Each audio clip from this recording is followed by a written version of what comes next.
What's up, NFL fans? Welcome back to another episode of the NFL Whip Round. I'm Jeff Hartman, joined by Coach Kevin Smith. He's running on a very few hours of sleep as he was in attendance on Sunday Night Football. What's up, Coach? How are you?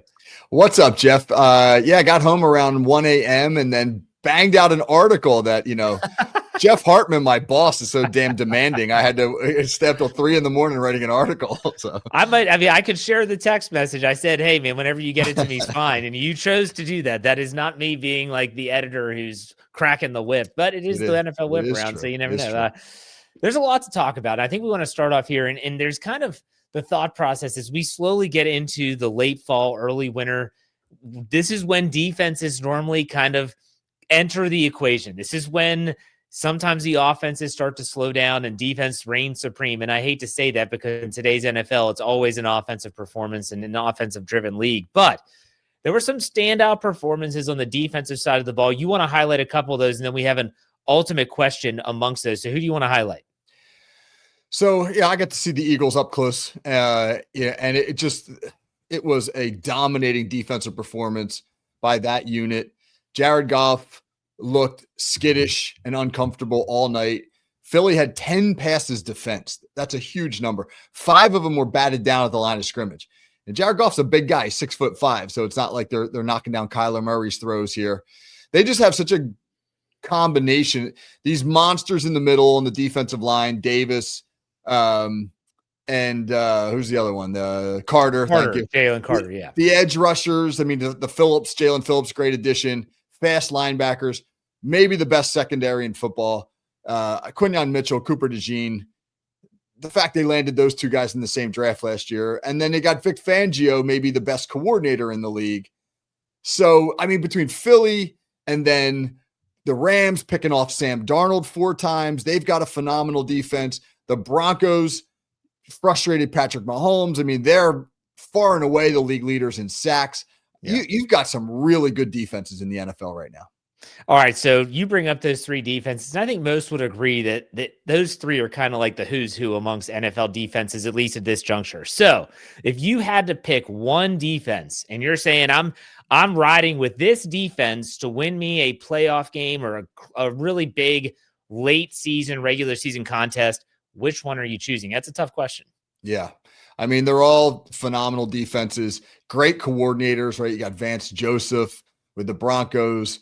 You got Chris Shula with the Rams, but I'm taking the Eagles. Fangio has been doing what he does for so long, and it works some places and in some places not as much. In Miami, they really didn't have the guys to execute his scheme. In Philly, they have the perfect skill set because he likes interchangeable parts. He likes guys that can play multiple roles. A guy like Cooper DeJean is an absolute perfect Vic Fangio piece. When I was watching that game last night, and we had some pretty good seats. We were down real close. You got to see everything unfold. There was nothing for Detroit. There were not. It's not like the Lions missed opportunities. They didn't have opportunities. The only offense they had was when they got Jahmyr Gibbs, who's a freak, out in space, and he could kind of make some people miss. And that was it. But within the rhythm of the game, they took away everything that a really good Detroit offense had. And when you think back to the Super Bowl last year, halfway through the 4th quarter, the Chiefs have 6 points. It just feels like the marriage of Fangio and the talent that they have in Philly, when you get to the postseason, is going to be really hard to beat. I'm going to go with Denver. If I had to answer the question that I posed, because correct me if I'm wrong, they're without Patrick Surtain, are they not? Yeah. He's on injured reserve. Yep. And when he's healthy, I don't think there's a defense in the NFL that marries a secondary with a pass rush the way that they do. They are by far and away the league leader in sacks. They have, in terms of team sacks, 49 sacks so far this season. The second place team is Atlanta with 34. Pittsburgh's in third with 33. It's like the first place and then a whole lot of distance until second. They are, and I watched a good bit of that game against the Chiefs. Patrick Mahomes doesn't get confused or rattled too much. But, Coach, I know that you were probably traveling, but he did not look comfortable against that Denver defense up there at Mile High. I'm going to go with Denver. I think they are a really, really good defense. And because of that defense and an offense that Bo Nix is making just enough plays, they're going to be a tough out. I don't care who they play, where they play. That defense will travel. What's your take on Denver's defense? I agree. We were listening to that game on the radio as we were driving up to Philadelphia yesterday, and the number of times that the announcers alluded to Mahomes being frustrated or flustered or uncomfortable was surprising. I definitely took note of that, and I thought to myself, boy, Denver has turned it on. And again, you think about Vance Joseph, their DC. This is a guy who's been a head coach. He's been a defensive coordinator for a long time in the league. And, when you give these really experienced coordinators the right pieces, their schemes come alive. It's no secret. Better players make better coaches, but it's not like you can take some crappy coach and just give them some good players and all of a sudden, they're good, right? You got to have the right coach with the right personnel. And when you put those things together, something special happens. And they've got that right now in Philly and Denver. All right, so we're entering into week 12. Now, our second and third topics are going to be taking a look at the playoff picture based on conference. We're going to start in the AFC. And this is kind of wild because, as we said before we hit record, we were talking about just how things look. No one would have predicted the way things look. Now, a lot can change, and there's still a lot of season left. But I feel like once you get into that week 12, you're getting around Thanksgiving. That's when you can kind of start to take a broader perspective look on the playoffs. And so here's what we have in terms of the American Football Conference. The first place team, the Denver Broncos at 9-2. Second place, New England Patriots at 9-2. The Indianapolis Colts, who had a bye week this past week, they're at 8-2. The Pittsburgh Steelers, who are atop the AFC North at 6-4. The Buffalo Bills, who are second in the AFC East, they're in the wild card spot at 7-3. The Chargers, who dropped a really weird game to the Jaguars, are 7-4, and those Jaguars are 6-4 behind them, with Houston clinging on to that 8th spot at 5-5, tied with both the Baltimore Ravens and the Kansas City Chiefs, but they have tiebreakers. Coach, what's your thought of the playoff picture right now in the AFC? Right now, I don't think there are more than a handful of people, if you go back to August and you'd said, like, hey, project the AFC 11 weeks in. I don't think anybody would have nailed all 4 AFC leaders. Nobody's picking New England, Pittsburgh, Indy, and Denver back in August. So that's surprising. Nobody's picking Baltimore and Kansas City to be 8-9 or 9-10, whatever they are in the conference. That said, the Ravens are scary. They've won 4 in a row. They are healthy. They are playing like the Ravens. And, they may need to win the North to get in, but if they get in, they're going to be a handful. And so is Buffalo. All these other stories are nice. I think Denver's really good. I think New England's really good. I think Indianapolis is really good. But all 3 of those teams have not done it recently, or at least with their current makeup in the playoffs. And that AFC playoff field will be loaded with experience and elite quarterbacks. And so I think that that's going to be like the intrigue in the AFC. Are the upstarts going to be able to do what they're doing now in January against this really experienced playoff field? All right, so let's look into our crystal ball here as we enter week 12. We have Denver. They're leading the AFC West. New England, the AFC East. The South is the Colts, and the North are the Steelers. Who do you think, if you're to predict, are the 4 division winners at season's end as we sit here right now? I think New England, Indianapolis, and Denver, they have built good leads. Yep. They've built good leads. Of course, Drew the Steelers. Jeff. Jeff, I hate to do it to you, but come on. I want to believe in the Steelers. I do. I want to believe in Mason Magic, baby. Mason Magic. I mean, they played really well on both sides of the football on Sunday against, but they're playing a bad and banged up Cincinnati team.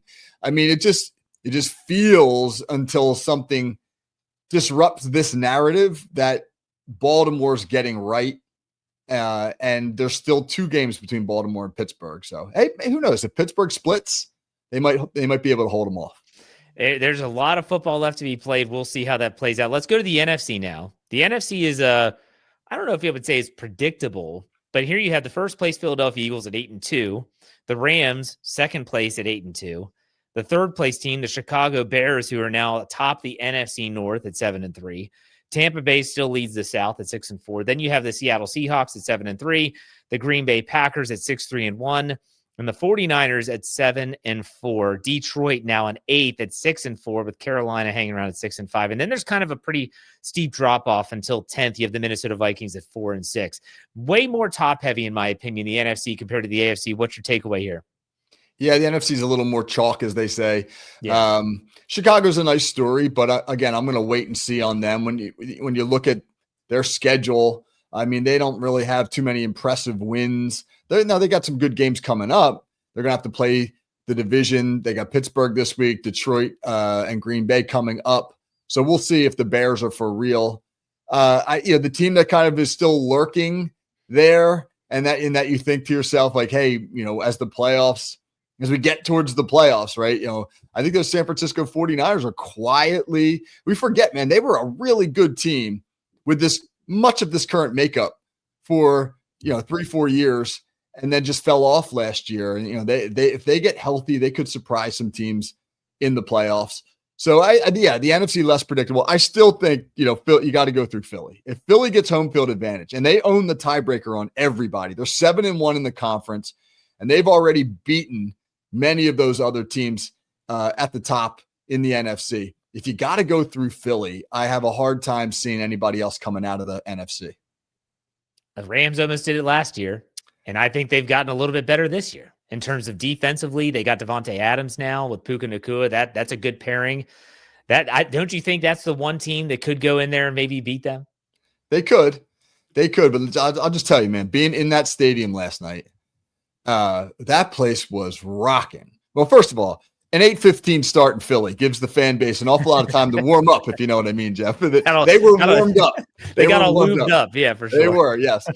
But that place was so loud. Detroit had 2 delay games where Jared Goff is frantically clapping his hands trying to get the silent count snapped, and the center couldn't hear him.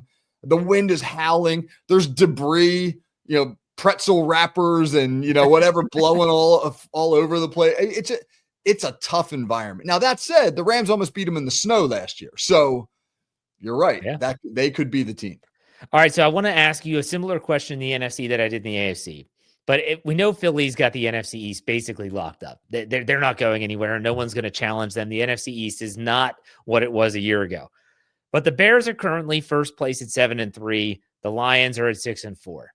Are you putting any stock into the Bears potentially winning that division?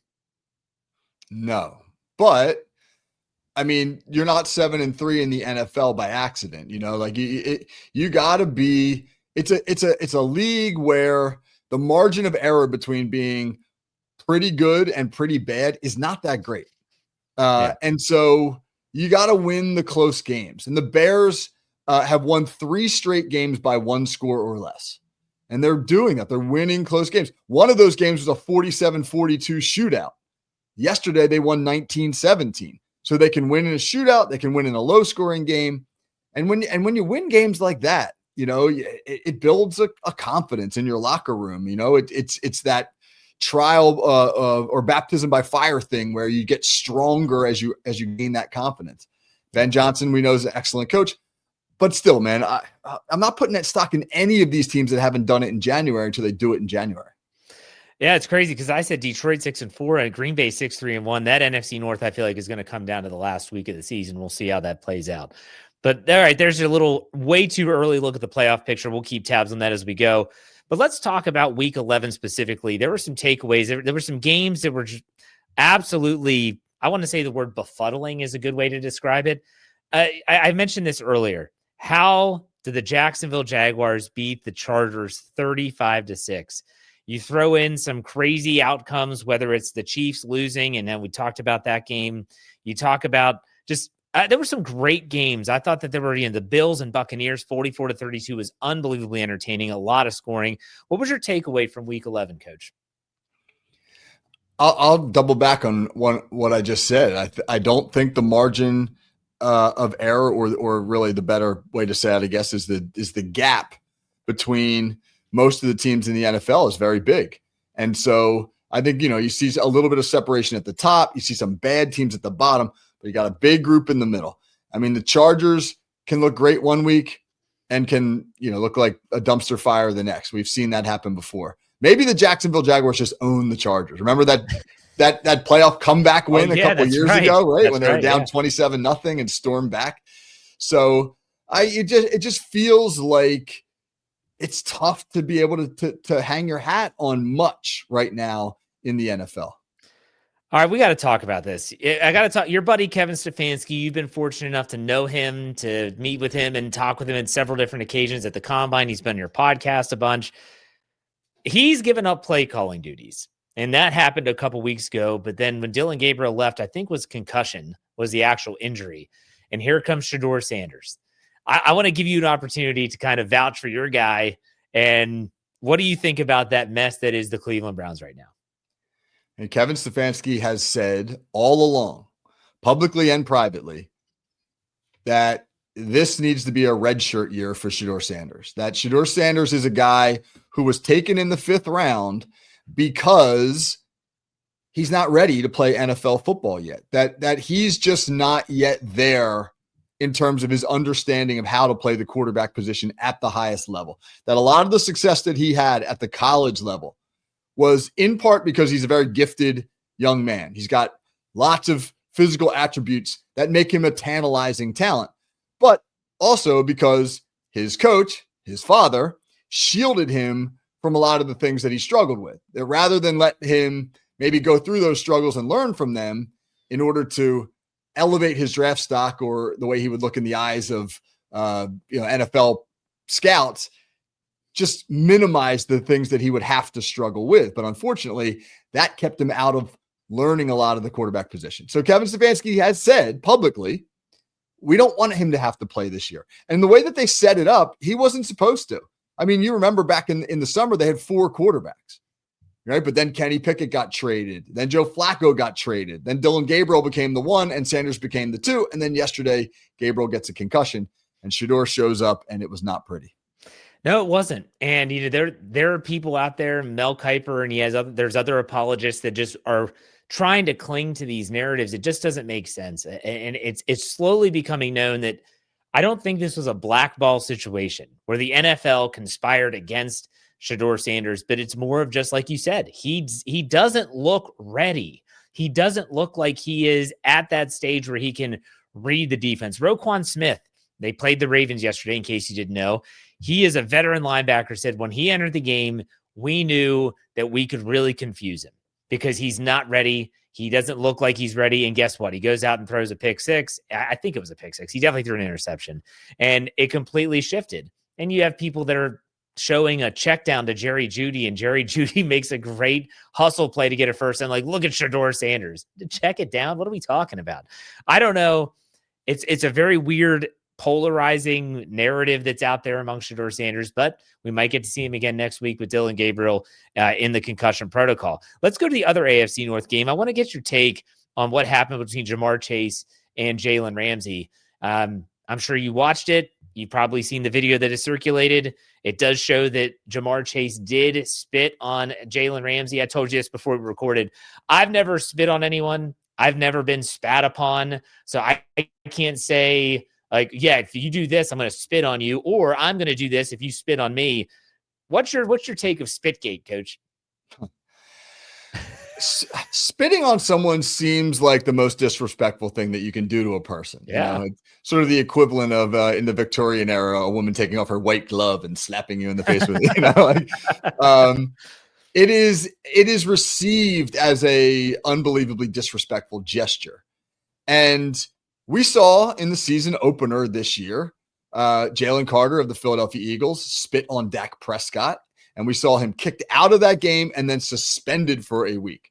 Well, there is a clear video of Jamar Chase spitting on Jalen Ramsey. So if the NFL doesn't levy a similar punishment for him, then shame on them. Because granted, you would like Jalen Ramsey to react the right way, to not, he winds up slapping Jamar Chase in the head and he gets kicked out of the game. And you know, a lot of people reacted and said, like, that's an immature gesture on his part. I did the same thing. I was pissed. I was like, Jalen Ramsey's got to handle himself better. But nobody knew at that time he'd been spit upon. And I'm not saying he did the right thing, but if you spit on me, I'm going to react to you in a negative manner. So when a player gets ejected in the National Football League, they could be suspended based on what happened. So the Washington Commanders defensive lineman, I can't remember his name, he got suspended when he was ejected for punching Amon-Ra St. Brown of the Detroit Lions this past week. Do you think the NFL, knowing that Jalen Ramsey was spit on, will say, look, you're going to get fined. You're going to, obviously, you got kicked out of the game. Do you think they're going to ease up on him and say, we're not going to suspend you because of this? Or do you think that it's going to all, hey, we're just looking at this as you getting ejected? That's what they should do. That's what they should do. Yeah. Yeah. If the NFL has some common sense about them, they'll say, well, you served your time, so to speak. You were kicked out of the game. But this guy initiated it by spitting on you. We've already ejected and suspended a player for spitting before. That's the precedent we set. Yeah. That's what we're going to follow. Which brings me to the officiating, Coach. We've got to talk about the officiating. There are some really, really bad calls. I don't want to go down the road of reviewing everything. I don't think that's the answer to any of these issues, but there are issues that need to be addressed. And I think that the play that kind of typified all of it was the defensive pass interference call on, was it Rock Ya-Sin, I think, of the Detroit Lions on A.J. Brown? I've watched that clip I don't know how many times. I can't even come close to finding anything that resembles pass interference. And again, these plays happen all the time. DK Metcalf in the Steelers versus Bengals game gets called for an OPI, and he never even pushed. It was weird. He just had his hands there, and then he goes up to catch the ball, and he gets flagged. What's going on here, Coach? What do you think? There was another play in that Philadelphia-Detroit game where the Eagles complete a pass down the sideline. It's a bang-bang play. Receiver catches the ball. Safety hits him. It is as normal a football play as you'll ever see. There's no helmet-to-helmet contact. Safety leads with his shoulder. Gets flagged for unnecessary roughness. The NFL has no idea how to officiate the game anymore, particularly when it comes to the passing game. They don't know what interference is. They don't know what defenseless means or even looks like. Things happen way too fast for the officials to be able to see in real time. And unfortunately, like with that Detroit-Philly game, they're oftentimes making these calls in these pivotal game-deciding moments. If that flag isn't thrown on the A.J. Brown play, Philly's got to punt the ball back to Detroit, and Detroit's got a chance to drive down and tie the football game. But he throws the flag, and like you said, man, there's zero justification for it. I think the NFL needs to think about allowing you to challenge a call like that. Nobody wants to slow the game down anymore. Right? Nobody wants to take more timeouts and more. When you're at a game live, you're just like, oh God, there's so many stoppages. Because when you're at home, you get up, you go to the fridge, you go to the bathroom, whatever. But when you're at the game live, you just sit there and the players just stand there on the field. And like more of that doesn't benefit the game, but getting it wrong in ways that decide games benefits the game even less. I think that the answer here is not challenging the play. If they're going to have this eye in the sky, the expedited review, they have to allow those reviews to overturn bad calls. You talk about the DPI on Sunday Night Football. You could talk about TJ Watt's roughing the passer of Joe Flacco, where the flag is thrown. They have to be, and this is going to be critical because it's going to mean that the NFL has to be critical of the officials on the field. They are very protective of that group. I get it. I understand it. That's their product. But at the same time, what's more important, getting it right or protecting the shield, so to speak? And in my personal opinion, the play on Sunday Night Football, the last defensive pass interference, which, like you said, iced the game away, they have to be able to say, pick up the flag. We're looking at it in real time. We see the quick review. That's not a penalty. Pick up the flag and then make a decision on fourth down. Punt the ball away, sure, whatever. I think that is a more reasonable answer, but I am still skeptical of what they're going to do and how they're going to handle it. I don't feel safe or secure thinking that the NFL is going to say, yep, we're going to show up our refs, and every time there's a flag thrown, we're going to go down and say, pick it up. I don't know, Coach. Do you think that's a more reasonable area than having it be challengeable? Yeah, you're probably right that it would be a quicker and more efficient way. But the only thing that yes, you have to worry about is now you have the league correcting the league as opposed to a coach challenging it. Right. So it makes it seem like it comes from an other. Gene Steratore on the Steelers-Bengals broadcast, they brought him in as the rules expert, and he said about the TJ Watt play, that's not roughing the passer. Yeah. And that would be an example of quick expedited review. Boom. New York gets to look at it. They see it from 3 camera angles. It takes them 10 seconds, and they go, no, pick that flag up. They buzz in, and you remedy it. It's crazy, and it's an ongoing issue. It's never going to be fixed. People that may forget when pass interference was a challengeable call, a very small percentage were actually overturned when they were challenged. So we'll see. And it's not going to go away. We'll put it that way. All right, let's finish up with a player profile. I want to talk about Jacoby Brissett, a career backup. Progressive is doing those funny commercials with backups where people like Mitch Trubisky and Josh Dobbs come in and help out in a backup scene or scenario. Jacoby Brissett sets an NFL record for most completions in a football game. He goes 47 of 57 for 452 yards, 2 touchdowns, 2 interceptions, and a 41-22 loss against the San Francisco 49ers. He's obviously quarterbacking the Arizona Cardinals. What do you think about that crazy record, Coach? You know who he owes it all to, Jeff? Who's that? Matt Canada. Matt Canada was his college offensive coordinator at North Carolina State. He owes it all to Matt Canada. That guy is a misunderstood genius. But that's great for Jacoby. 47 complete. I don't care if you're playing flag football. You complete 47 passes. That is impressive. It makes it even more kind of ridiculous, though, when you think about the fact that Arizona got smoked, by San Francisco in that game. Jacoby Brissett is a great story. He is a guy who has just been all over the league, and he perseveres. And when he gets an opportunity, he usually plays pretty well for a limited amount of time. That's why a lot of these guys are backups, because they can do it for a week or two. But the longer that they have to play, the more their limitations show, the more opposing defenses figure them out and take away what they do. And then you're left with a backup quarterback. So, awesome, man. The guy's in the record books. That's great. The guy's had a long NFL career. He's made a lot of money. He's a great success story for somebody whose talent has a lower ceiling than many.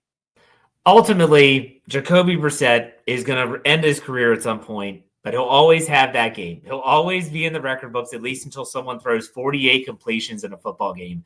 Just tremendous stuff by him. So kudos, shout out to Jacoby Brissett. But all right, Coach, let us know what's coming up on the Call Sheet podcast. Anything special? Yeah, we're doing our weekly format now during the regular season. Monday morning game balls. Our Wednesday show with Coach Frank Lasasso, where we talk scheme. We did a great show last week on building championship culture in a program. Our Hot Route show is on Friday with Pez, putting up a ton of video stuff. Steelers fans doing on Monday, lots of clips of their defense against Cincinnati. Today, I'm doing some of their offense. And then I'm going to jump into the film on how the Eagles just stifled Detroit's potent offense. Love it. Love it. Make sure you check out his work and my work at Steel Curtain Network, wherever you get your podcasts, any social media platform. Search Steel Curtain Network or steelcurtainnetwork.com. You'll find us. But that's a wrap. Week 12 is coming up. It's hard to believe, Coach. We'll talk next week. Take it easy.